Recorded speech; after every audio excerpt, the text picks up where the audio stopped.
નમસ્કાર દર્શક મિત્રો, ધ લોકસત્તા શોમાં આપનું સ્વાગત છે. કોંગ્રેસના ઉમેદવાર પ્રિયંકા ગાંધી વાડ્રાએ પોતાના ચૂંટણી પદાર્પણમાં શાનદાર દેખાવ કર્યો છે.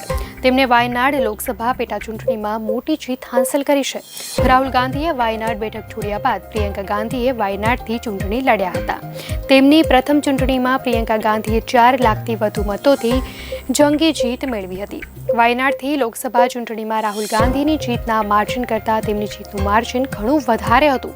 જોકે હવે તેમણે સાંસદ પદના શપથ લઈ લીધા છે અને આજે તેઓ સંસદમાં પહોંચ્યા હતા, જ્યાં તેમણે રાહુલ ગાંધીની જેમ બંધારણની નકલ હાથમાં રાખીને સાંસદ પદના શપથ લીધા હતા. સાડી પહેરીને આવેલી પ્રિયંકા ગાંધીએ પોતાના હાથમાં બંધારણ સાથેના શપથ વાંચ્યા હતા. શપથ ગ્રહણ કરતી વખતે પ્રિયંકાએ કહ્યું હતું, હું પ્રિયંકા ગાંધી વાડ્રા લોકસભાના સભ્ય તરીકે ચૂંટાઈને પ્રતિજ્ઞાપૂર્વક કહું છું કે કાયદા દ્વારા સ્થાપિત ભારતના બંધારણમાં હું સાચી શ્રદ્ધા અને નિષ્ઠા રાખીશ. હું ભારતની સાર્વભૌમત્વ અને અખંડિતતાને અકબંધ રાખીશ અને હું જે પદ ધારણ કરવાની છું તેની ફરજો નિષ્ઠાપૂર્વક નિભાવીશ. તેમની માતા સોનિયા ગાંધી અને ભાઈ રાહુલ સાથે સંસદ પહોંચ્યા હતા. રાહુલ સંસદના ગેટ પર રોકાયા અને પ્રિયંકાનો ફોટો પાડ્યો હતો.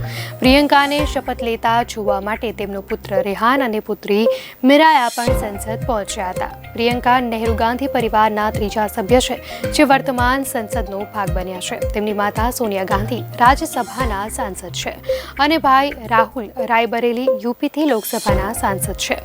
રાહુલ લોકસભામાં વિપક્ષના નેતાનું પદ પણ સંભાળે છે. તો શપથ લીધા બાદ પ્રિયંકા ગાંધીએ લોકસભા સ્પીકર ઓમ બિરલાને હાથ જોડીને શુભેચ્છા પાઠવી હતી.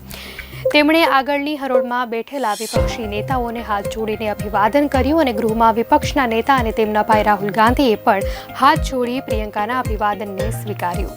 પ્રિયંકા ગાંધીનો જન્મ 12 જાન્યુઆરી 1972ના રોજ દિલ્હીમાં થયો હતો. તેમનું શાળાકીય શિક્ષણ વેલહામ ગર્લ્સ સ્કૂલ દેહરાદૂનથી શરૂ થયું હતું, પરંતુ 1984માં ઇન્દિરા ગાંધીના અવસાન પછી તેમણે સુરક્ષાના કારણોસર તેમનો અભ્યાસ અધવચ્ચે જ છોડી દેવો પડ્યો હતો અને 1989માં Convent of Jesus and Mary school દિલ્હીમાંથી સ્કૂલિંગ પૂરું કર્યું હતું. પ્રિયંકાએ 1993માં દિલ્હી યુનિવર્સિટીમાંથી મનોવિજ્ઞાનમાં સ્નાતકની ડિગ્રી મેળવી હતી. 2010માં તેમણે યુકેની યુનિવર્સિટી ઓફ સન્ડરલેન્ડમાંથી બૌદ્ધ અધ્યયનમાં પોસ્ટ ગ્રેજ્યુએટ ડિપ્લોમા કર્યું હતું.